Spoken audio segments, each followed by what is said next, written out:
Vote देना लोकतंत्र में ये राष्ट्रीय कर्तव्य है। ये बातें लोकतांत्रिक देश के नेता जनता को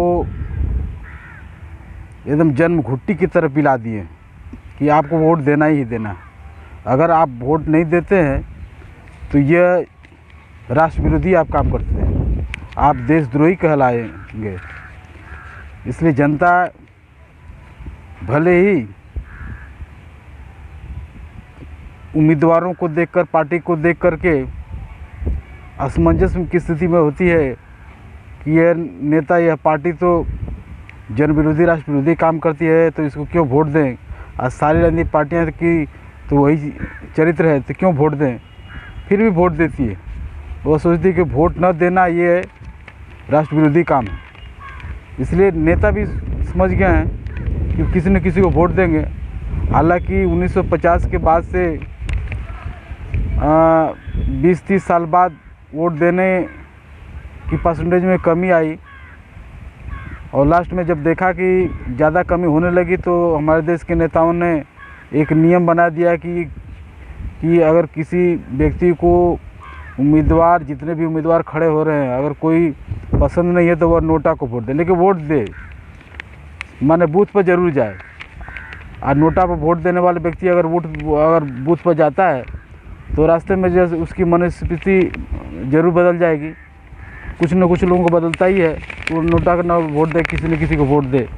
तो साथियों, वोट तो दें, चलिए ठीक है वोट दें, लेकिन वोट के बदले में नेताओं से क्या मांग करें कि आप ये सत्ता में जाकर नहीं करेंगे और या ये सत्ता में जाकर ये करेंगे। तो साथियों,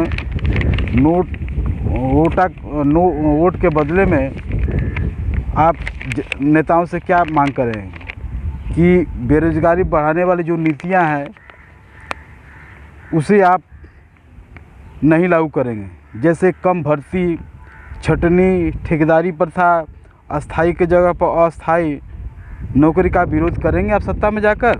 नंबर 2, महंगाई बढ़ाने वाली जो नीतियां हैं, जिससे खाद, तेल, गैस, दवा जैसी वस्तुओं पर पुनः सरकारी मूल्य नियंत्रण और सब्सिडी बहाल करेंगे।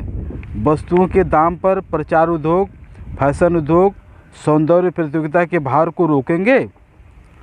नंबर 3, पूंजीपतियों पर बकाया टैक्स, लोन को सख्ती से वसूलेंगे। नंबर 4, राजनीतिक दलों को पूंजीपतियों द्वारा चंदा देना गैरकानूनी घोषित करेंगे। संविधान के अनुसार भारत को समाजवादी देश बनाने के लिए निजीकरण, उदारीकरण, विश्वीकरण जैसे पूंजीवादी, साम्राज्यवादी नीतियों का विरोध करेंगे। फिल्मों और मीडिया में जो अश्लीलता फैलती जा रही है, क्या उसको आप रोकेंगे। चुनाव के बाद क्या आप फ़ोन पर उपलब्ध होंगे, और पिछले 5 साल में क्या आपने कोई इस तरह कोई काम किया है। ये सब जनता नेताओं को वोट देने के बदले में ये मांग करे कि आप ये काम करेंगे, क्या ये काम आप नहीं करेंगे। तो नेताओं को एक धक्का लगेगा और जनता में भी जागरूकता होगी। साथियों, जैसा पब्लिक प्रेशर होता है, नेता वैसे ही काम करते हैं। तो इस प्रकार मांग जनता नेताओं से करे ताकि उन पर प्रेशर बढ़े, तभी तो कुछ करेंगे। तो साथियों, अपनी एक जनतांत्रिक अधिकार को मानते हुए आप वोट दें, लेकिन इस तरह की मांगे रखें जो जनहित, राष्ट्रहित में है।